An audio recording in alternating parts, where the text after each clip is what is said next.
Welcome back. In our look today at Sex for Sale, it's now time to hear from the customer. Those who buy the services of prostitutes are known as Johns.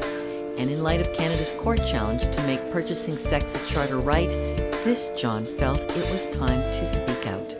But once light comes into it, once there's an opportunity to come clean and to be healthy, it's almost imperative on myself and I think others to speak up for those who don't have a voice.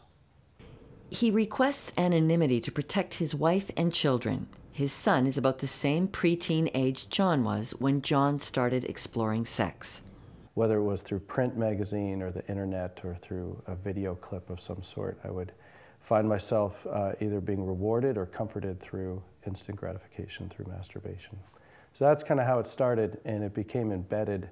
It became an attachment at the beginning that developed into habituation and ultimately into addiction. A moral dilemma because John was studying to become a pastor. Whether I was in school, I was a student, and if I was on an athletic field, I was an athlete. When I was in a Christian setting, I was a super Christian. I would do all the right things.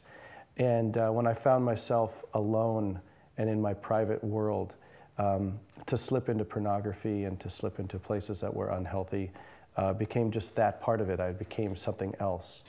How did you begin to see sex as something you should have on demand? Part of the challenge of living is to have needs that are met. I want something, I'm going to get it, and so I'm a walking pharmaceutical. I know that anytime I can have that orgasm, I have that masturbation opportunity, I can do it. Doesn't take that long, I am capable of doing it. When did you start paying for sex?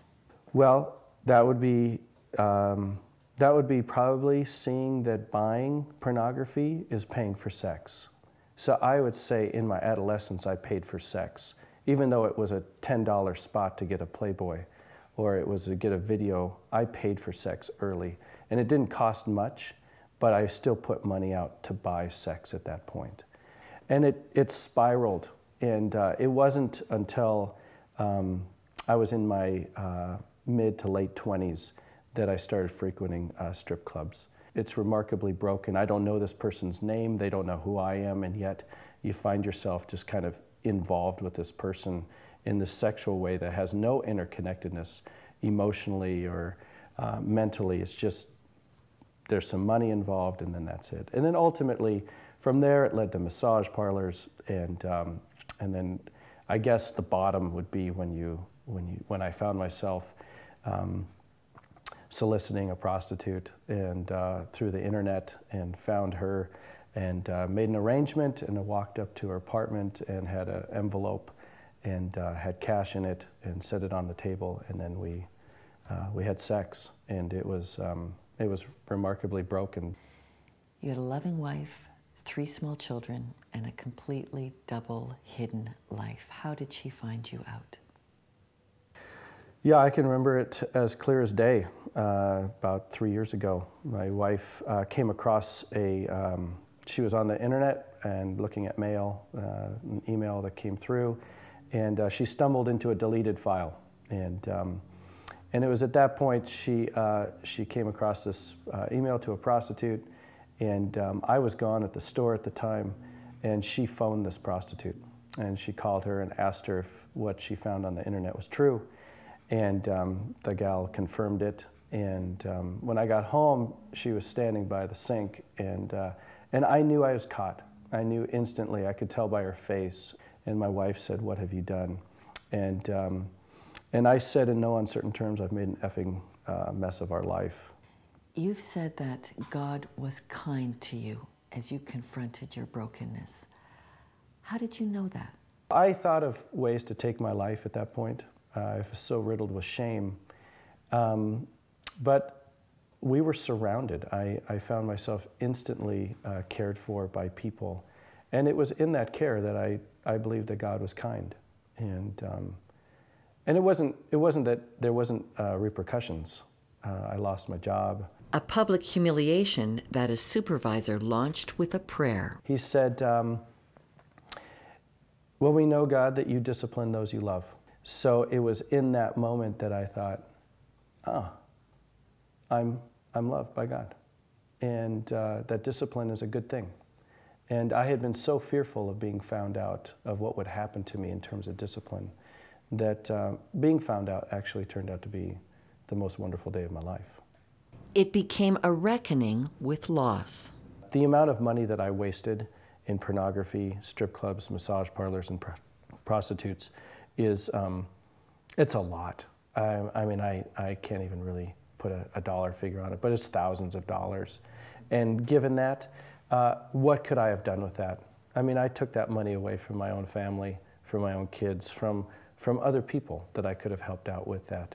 And I'm accountable for that. I wasted that money. My time, how many times did I sit in a strip club for hours? How many times did I sit at an internet booth and just look at women? And I could have been playing ball with my kid. I could have planted roses for my wife. I mean, I have so many good things I could have done to be connected to others. And through all of this, you've remained a Christian and you have a close walk with God. Describe that for us. I think God likes me a lot.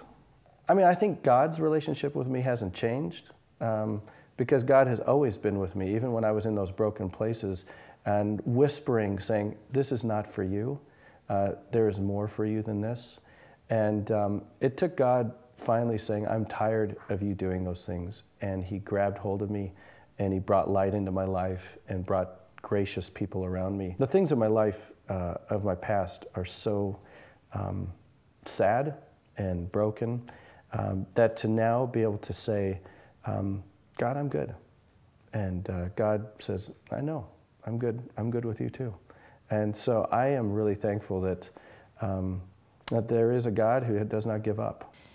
When you hear the arguments that the average age of entry for prostitution in Canada is between 14 and 16 years old, and you hear people argue that this is voluntary, what do you think? Oh, I think absolutely not. I do not believe that it was voluntary. I mean, I can't imagine that would be the case. John's departure from buying sex required spiritual obedience developed in 3 years of therapy. He also sat and listened to how prostitutes felt about being sold. Facts taught at the Classroom Forum of Buying Sex is Not a Sport. I became very aware that I was as much a part of the problem as anyone else was.